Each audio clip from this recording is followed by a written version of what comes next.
Hello students, स्वागत है आप सभी को। झारखंड शैक्षिक अनुसंधान एवं प्रशिक्षण परिषद ये प्रोजेक्ट रेल है और ये आपका है क्लास 8 का और पूर्णांक है 46 और विषय है सामाजिक विज्ञान। समय है आपका 75 मिनट। इस तरह का आप लोग सेट लगाते रहिएगा क्योंकि आप लोग का जो एग्ज़ाम है ना बहुत ही नज़दीक है। तो इस तरह से सेट कर लगाते रहने से आप लोग का तैयारी में बहुत ज़्यादा फायदा होने वाला है। तो चलिए हम लोग ऑब्जेक्टिव क्वेश्चन आपको 10 मिलेगा, इसमें देख लेते हैं। पहला है, किस भारतीय समाज सुधारक के प्रयास से सती प्रथा का अंत किया गया? तो पहला है राजा राम मोहन राय, दूसरा में है स्वामी विवेकानंद, तीसरा में है दयानंद सरस्वती और चौथा में है ज्योतिबा राव फुले। तो इसका सही आंसर हो जाएगा राजा Ram Mohan Roy, option number A हो जाएगा। दूसरा क्वेश्चन है, स्त्री पुरुष तुलना नामक पुस्तक किसने लिखी? तो इसका सही उत्तर हो जाएगा आपका option number C, Tarabai Shinde. 4 में है आपका, किसके प्रयासों से 1872 में बाल विवाह अधिनियम पारित हुआ?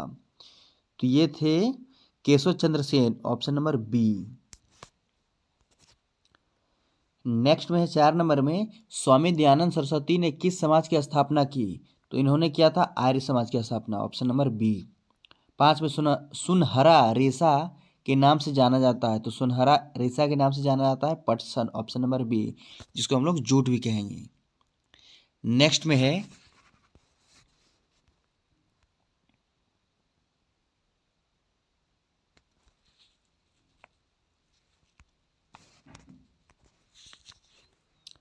छठा नंबर में, भारत में चाय उत्पादन के लिए प्रसिद्ध है।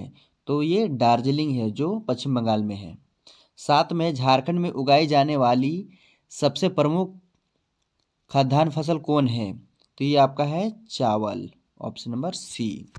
नेक्स्ट में, स्वच्छ भारत अभियान भारत सरकार द्वारा 2 अक्टूबर 2014 किसके जन्म दिवस पर आरंभ किया गया? तो ये महात्मा गांधी के अवसर पर, ऑप्शन नंबर डी। नेक्स्ट में आपका 9 नंबर में है, भारत सरकार के द्वारा डैश ईस्वी में 6 से 14 वर्ष के सभी बच्चों को निःशुल्क तथा अनिवार्य शिक्षा प्रदान करने का कानून बनाया गया। तो ये आपका बनाया ये कानून 2009 में, ऑप्शन नंबर ए। 10 में है, निम्न में से किन महानगरों में सरकार के द्वारा मेट्रो रेल परियोजना के रूप में एक महत्वाकांक्षी योजना शुरू की गई है? तो दिल्ली और मुंबई और ए बी दोनों है, डी इनमें से कोई नहीं, यानी दिल्ली और मुंबई दोनों में काम स्टार्ट है, यानी ऑप्शन नंबर सी इसका सही आंसर है। नेक्स्ट में आते हैं सेक्शन बी में। सेक्शन उत्तरीय प्रश्न है और ये प्रत्येक क्वेश्चन 4 नंबर का है। तो पहला क्वेश्चन है, ज्योतिबा फूले कौन थे? तो चलिए इसका सही आंसर देख लेते हैं। तो देखिए इसका उत्तर होगा महात्मा ज्योतिबा फूले का जन्म 11 अप्रैल 1827 को पुणे में हुआ था। उनकी माता का नाम चिमनाबाई तथा पिता का नाम गोविंदराव था। उनका परिवार कई पीढ़ी पहले माली का काम करता था। वे सतारा से पुणे फूल लाकर फूलों के गजरे आदि बनाने का काम करते थे, इसलिए उनकी पीढ़ी फूले के नाम से जानी जाती थी।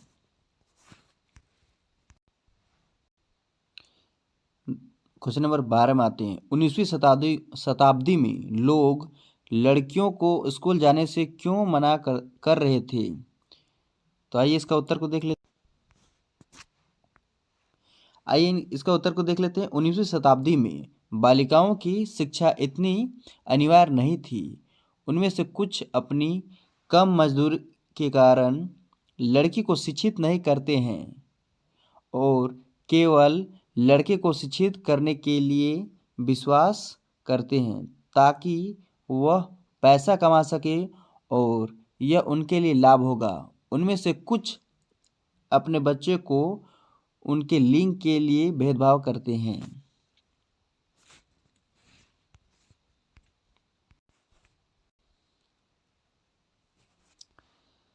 नेक्स्ट क्वेश्चन में आते हैं, 13 में कृषि किसे कहते हैं? कृषि कितने प्रकार के हैं, उनके नाम लिखिए। तो चलिए इसका सही आंसर है, कृषि का अर्थ है फसल उत्पन्न करने की प्रक्रिया, फसल उत्पादन, पशुपालन आदि की कला, विज्ञान और तकनीकी को कृषि कहते हैं।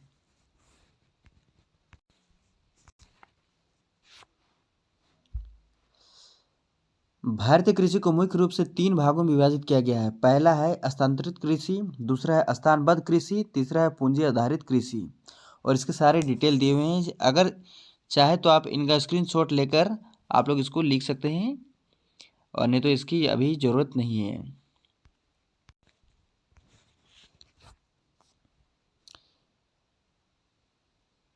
चौदह नंबर में है, चावल उत्पादन के लिए आवश्यक भौगोलिक दशाओं को बतावें।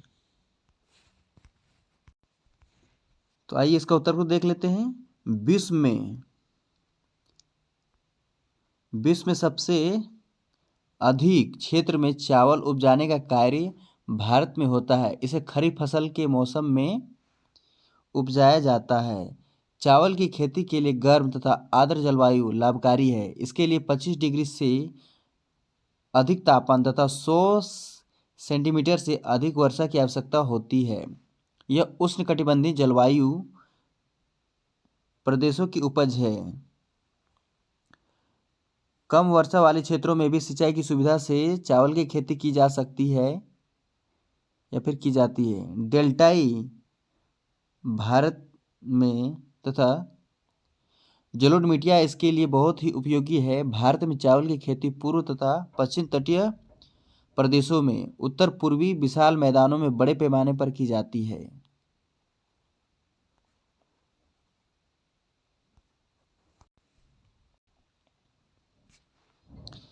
पंद्रह नंबर में आते हैं, बहुउद्देशीय परियोजना किसे कहते हैं, इसके क्या लाभ हैं?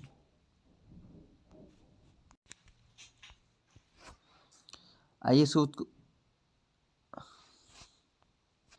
वे सभी परियोजनाएं जिसके द्वारा कई उद्देश्य जैसे बाढ़ नियंत्रण, मृदा अपरदन पर रोक, पेय तथा सिंचाई हेतु जलापूर्ति, विद्युत उत्पादन, मत्स्य उत्पादन, जल कृषि, वन्य जीव संरक्षण, पर्यटन आदि की पूर्ति एक हो जाती है, बहुउद्देशीय परियोजनाएं कहलाती है।